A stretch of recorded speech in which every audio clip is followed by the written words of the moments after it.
Nobody warned you about this. Not your parents, not your teachers, not the self-help books on your shelf. But there's a moment coming, or maybe it's already here, when you'll look around at the people you've loved your entire life and feel absolutely nothing. Not anger, not resentment, just nothing.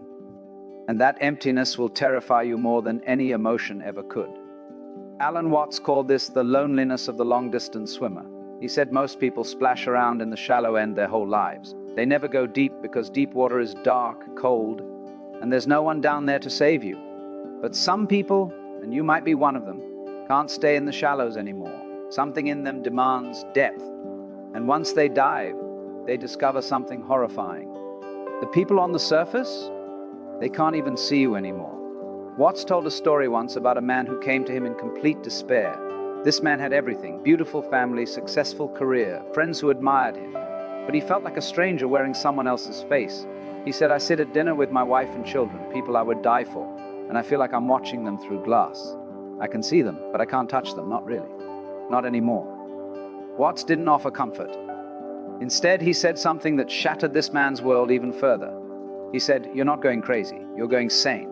And that's far more dangerous." What did he mean by that? Why would sanity be dangerous?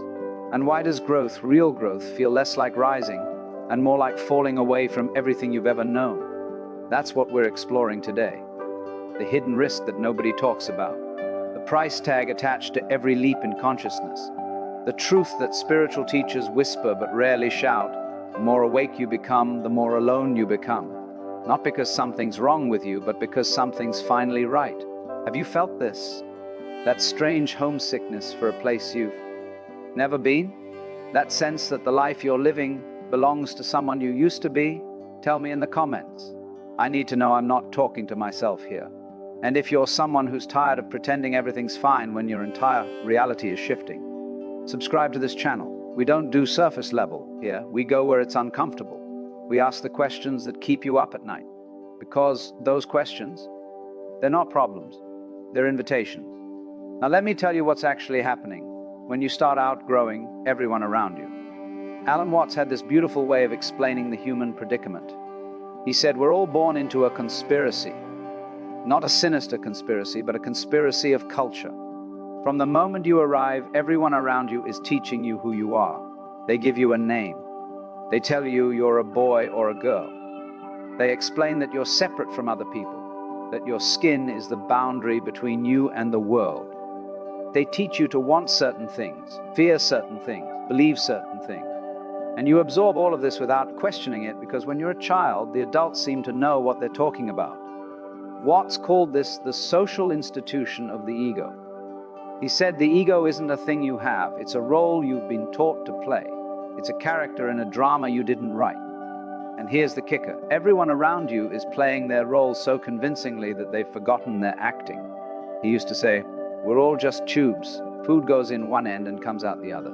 In between, we have these elaborate stories about who we are and what we're doing here. But the tube doesn't need a story. It functions perfectly well without one. Most people spend their entire lives polishing their story, making it more impressive, more coherent, more socially acceptable. They never stop to ask, wait, is this story even mine? Or did I inherit it like a hand-me-down coat that doesn't quite fit? But here's what nobody tells you. Some people, at some point, start to see through the story. Not intellectually. Intellectually, we all know we're playing roles. But there's a difference between knowing it and seeing it. Seeing it changes everything. You've probably noticed this pattern in yourself. Conversations that used to energize you now drain you. Achievements that once seemed meaningful now feel hollow. Relationships that felt deep now feel like mutual performances, two egos clapping for each other's act. And you might think, what's wrong with me? Why can't I just be normal? Why can't I enjoy what everyone else enjoys? Nothing's wrong with you. You're just seeing the stage. And once you see the stage, you can't pretend it's the whole world anymore. But here's where it gets fascinating. What I'm about to share will completely shift how you understand this isolation. And once you see it, you can't unsee it. Let me tell you about a woman named Catherine, because her story shows exactly how this works. Catherine was a corporate executive, 45 years old, corner office, six-figure salary. The kind of success story they put in magazines. She'd worked her entire adult life to reach this peak, sacrificed weekends, relationships, her health, all for the view from the top. And then she got there, and the view, it was just another ceiling. She told me about a specific moment that broke something open in her. She was in a board meeting, presenting quarterly results, watching the faces around the table nod in approval, and suddenly she felt like she was floating above her own body. Watching this woman in a power suit move her mouth, say the right words, make the right gestures. And she thought, who is that? That's not me. I don't know who that is. That night, Catherine went home and couldn't sleep. Not from stress, but from a question she couldn't shake. If that's not me in the boardroom, then who is me? And where have I been this whole time? Over the next few months, Catherine started reading philosophy, psychology, spirituality. She stumbled onto Alan Watts almost by accident, an audiobook someone recommended. And when she heard him say, trying to define yourself is like trying to bite your own teeth, something in her chest cracked open. She said something that haunted me for weeks. She said, I realized I'd spent 20 years climbing a ladder leaned against the wrong wall. But it was worse than that. I realized there was no right wall. There was no ladder. There was just me, pretending to climb, pretending there was somewhere to go. Catherine's transformation was brutal. She couldn't unsee what she'd seen. She'd go to dinner parties and watch people compete for status, jockeying for position in hierarchies that didn't actually exist. She'd listen to her husband talk about his ambitions and feel a profound sadness, not judgment, just sadness that he still believed the game was real. Her relationships began to wither, not because she became cruel or arrogant, but because she became silent. What do you say to people who are excited about things you can no longer take seriously? How do you participate in conversations about climbing ladders when you know all the ladders lead nowhere? And here's what Catherine discovered that most people never realize. The isolation wasn't because others were wrong and she was right. It wasn't even that she'd grown and they hadn't. It was that she'd stepped off the playing field entirely. And you can't have a relationship with someone on a field you're no longer playing on. Have you ever felt this? That strange guilt of seeing through something everyone else still believes in? That loneliness of holding a secret that would make no sense if you spoke it? Tell me about it in the comments. Your story matters here. And this is what Watts understood deeply, what Jung spent his career documenting. Growth isn't addition, it's subtraction. You don't become more of something, you become less of the thing you thought you were. And that less, that emptiness, that's what terrifies both you and everyone around you. Let me explain the philosophical foundation of what's actually happening here, because this changes everything. Alan Watts had a concept he called the double bind. He borrowed it from Gregory Bateson, but he applied it to the entire human condition. A double bind is when you're given two commands that contradict each other, and you're punished for acknowledging the contradiction. For example, society tells you to be yourself, be authentic, be original. But society also tells you to fit in, be normal. Don't make others uncomfortable. So which is it? Be yourself or be like everyone else? Watts said this creates a kind of psychological trap. You're damned if you do and damned if you don't. And most people resolve this by being inauthentic in ways they don't admit to themselves. They pretend to be themselves while actually conforming. They convince themselves that their conformity is their authentic choice. But here's the joke of it all. Some people can't maintain this doublethink forever. At some point, the contradiction becomes too obvious. They see that they've been performing authenticity while actually being enslaved to approval. And once they see it, they can't unsee it. Watts put it this way. He said, "You're under no obligation to be the same person you were 5 minutes ago."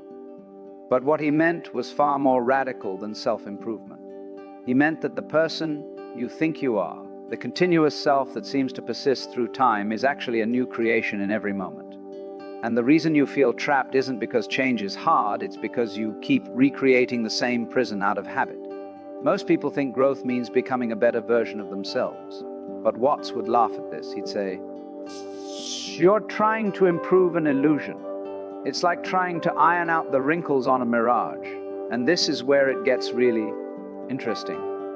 Jung had a parallel concept he called individuation.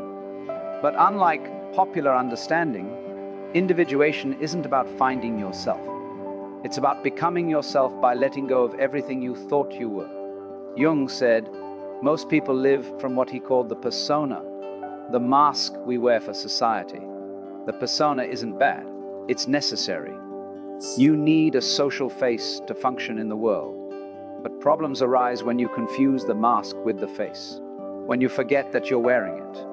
The individuation process involves encountering the shadow, all the parts of yourself you've rejected and hidden. It involves confronting the anima, or animus, the opposite gender aspects of your psyche. It involves meeting the self, which Jung capitalized to distinguish it from the ego self.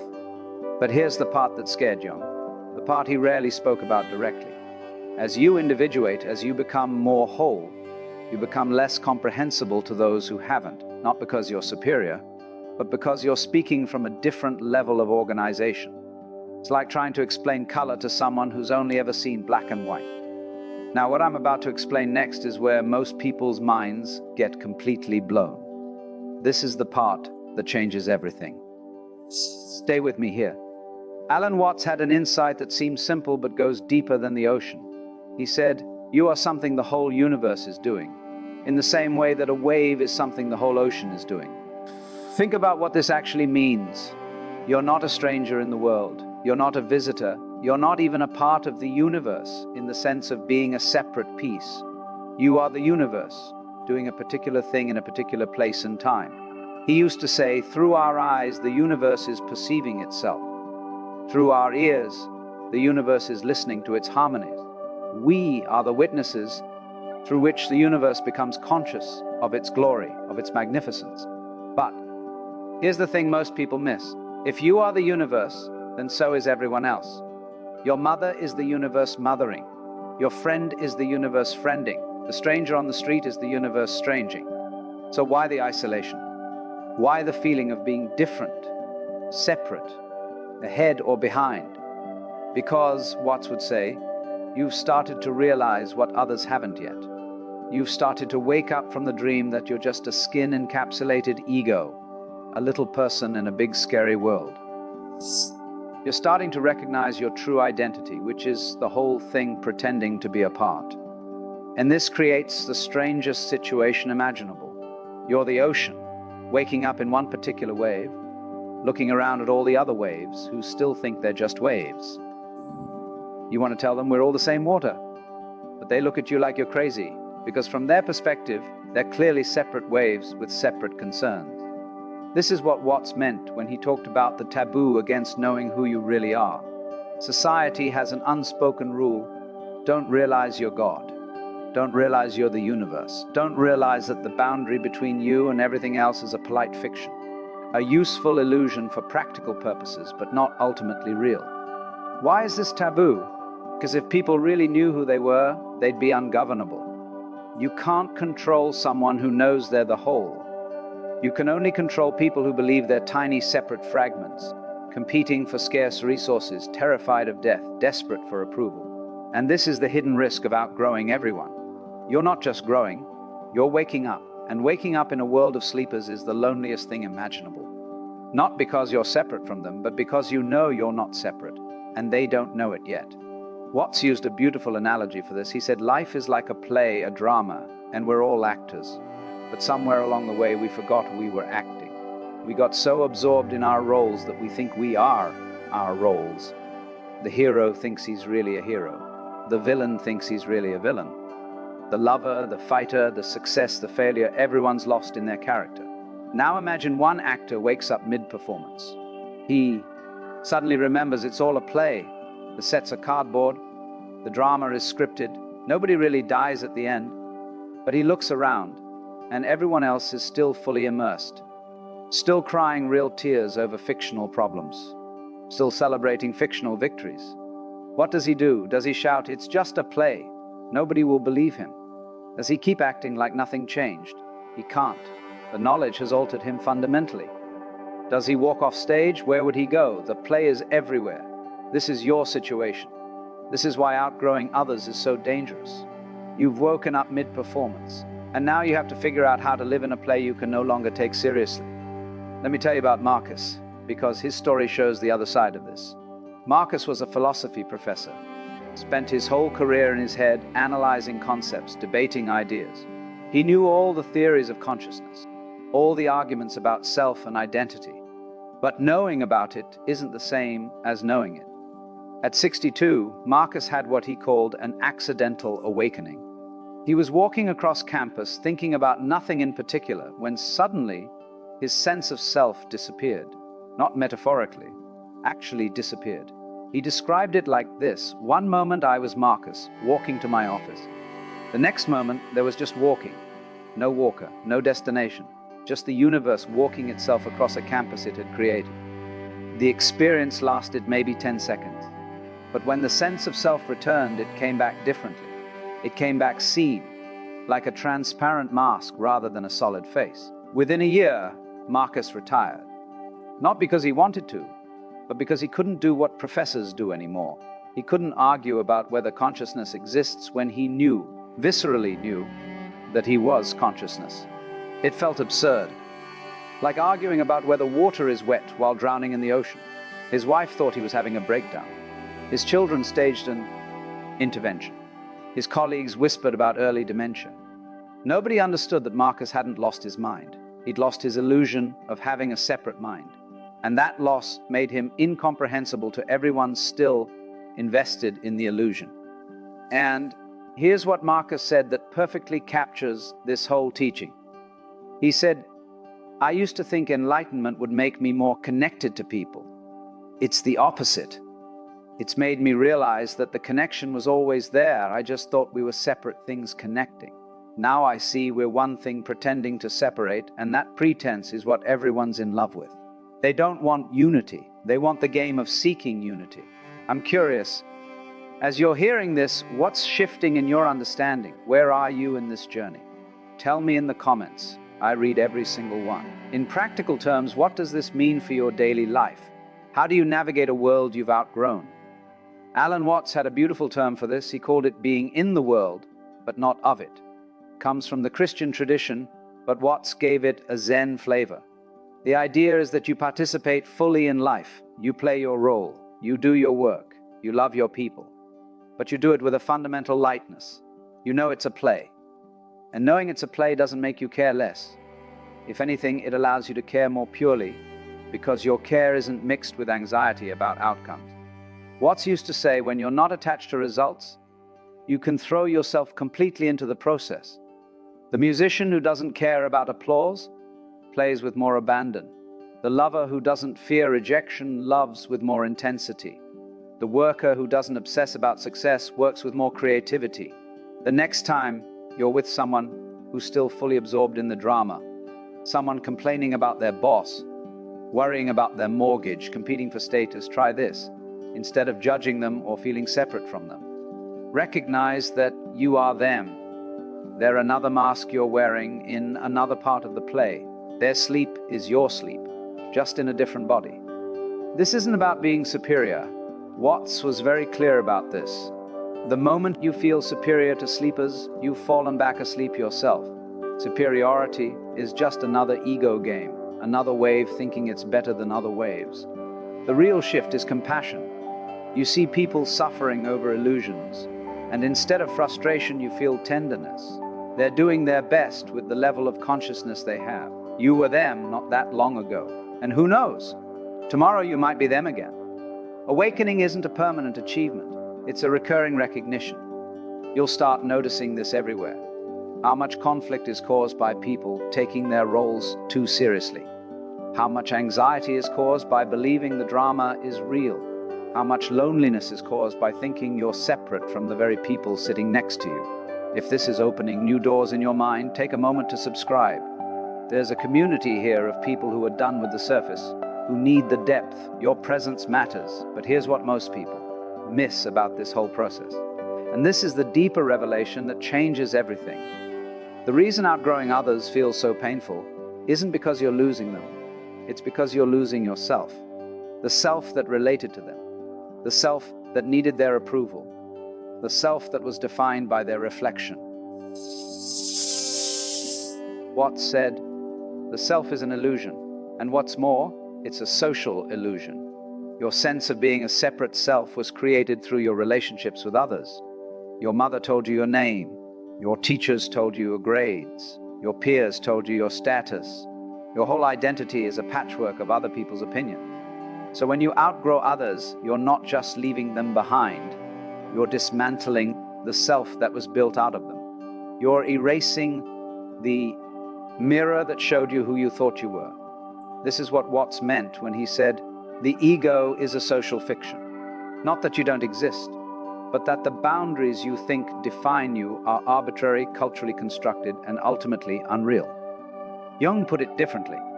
He said that the process of individuation requires a kind of death, the death of the persona, the death of the ego's claim to sovereignty. He called it the sacrifice of the hero, the very self that got you this far. The ambitious, striving, achieving self must be sacrificed for you to become whole. And this is the real risk of outgrowing everyone. It's not that you'll be alone, it's that you'll lose the self that was afraid of being alone. And losing that self feels like dying, because in a very real sense, it is dying. Watts had a wonderful phrase for this. He called it the backwards law. The more you try to stay the same, the more you suffer. The more you try to hold on to your identity, the more it slips away. But the moment you give up, the moment you accept the death of who you thought you were, you discover what you actually are. And what you actually are has no need to be anything in particular. And there's one more piece to this that might be the most important thing I'll say in this entire video. What happens when you truly let go? Stay with me. But here's what you need to understand if you're walking this path. There's a genuine price for this freedom. You will lose the comfort of certainty. The people who still sleep have the comfort of knowing who they are, what they want, and why they're here. You've given that up. And the freedom that replaces it doesn't always feel like freedom. Sometimes it feels like vertigo. You will lose the ability to blame. When you realize you're the whole universe, who are you going to blame for your problems? The government? Your parents? The economy? It's all you. Everything that's happening is you happening to yourself. That's liberating and terrifying in equal measure. You will lose your tolerance for inauthenticity, not just in others, in yourself. The little lies you tell, the compromises you make, the masks you wear, they'll become unbearable. And living without masks in a world of masked people is uncomfortable in ways you can't imagine until you try. Some days you'll wish you could go back. Watts admitted this freely. He said, awakening isn't all sunshine and roses. There's a grief for the lost dream, a nostalgia for the play, a longing to be absorbed in the drama again, even knowing it's drama. And you will gain something that can't be taken away, a peace that doesn't depend on circumstances, a happiness that doesn't depend on happenings, an identity so vast that it includes everything, even the suffering, even the confusion, even the loneliness itself. Watts called this the eternal now. The recognition that this moment, exactly as it is complete. Nothing needs to be added. Nothing needs to be fixed. You're not on your way somewhere else. You're here. And here is the only place that exists. You'll be the one who sees through the illusions. You'll watch everyone around you chasing goals that wouldn't satisfy them even if achieved. And you'll feel a strange compassion, not because you're better, but because you remember being them. You remember believing the game was real. Now, you might be thinking this all sounds rather negative, or perhaps your mind is generating objections. That's perfectly fine. It's what minds do. I know this can feel threatening at first. Your mind might be arguing that this is nihilism, that this is escapism, that this is just another form of spiritual ego. And honestly, it can be all of those things if misunderstood. Watts was very careful about this. He said, Zen has nothing to preach. It doesn't want to change you. It just wants to show you what you already are. The moment you turn awakening into an achievement, a status, a way of being better than others, you've missed the point entirely. The very fact that you're still watching means something in you recognizes itself in these words. That recognition isn't something I gave you. It's something you already had. I'm just pointing at it. Jung said the resistance is part of the process. Your ego will fight this with every weapon it has. It will call this nonsense. It will call this dangerous. It will call this just more ego pretending to be enlightened. And all those criticisms might be true. but they're also beside the point. The point isn't to believe or disbelieve. The point is to look. Just look at your own experience. Are you the thinker of your thoughts, or do thoughts simply appear? Are you the doer of your actions, or do actions simply happen? Are you separate from the world, or is separation just a thought appearing in consciousness? If this made you uncomfortable, good. Comfort is just another form of sleep. So when we put this all together, here's what becomes clear. You're not outgrowing people. You're outgrowing the illusion that people are separate from you. The loneliness you feel isn't because you're different from others. It's because you're seeing through the very category of others. This is what it all comes down to. Alan Watts spent his life pointing at something that can't be said, only recognized. He used words to go beyond words. He used the mind to go beyond mind. And what he was pointing at is so obvious, so simple, so present, that we overlook it constantly. You are not a person who was born and will die. You are the universe, dreaming it's a person. And when you wake up from that dream, you don't stop being a person. You just stop believing that personhood is the whole story. And this is the beautiful thing about outgrowing everyone. You don't actually lose anyone. You can't lose what you never had as separate from yourself.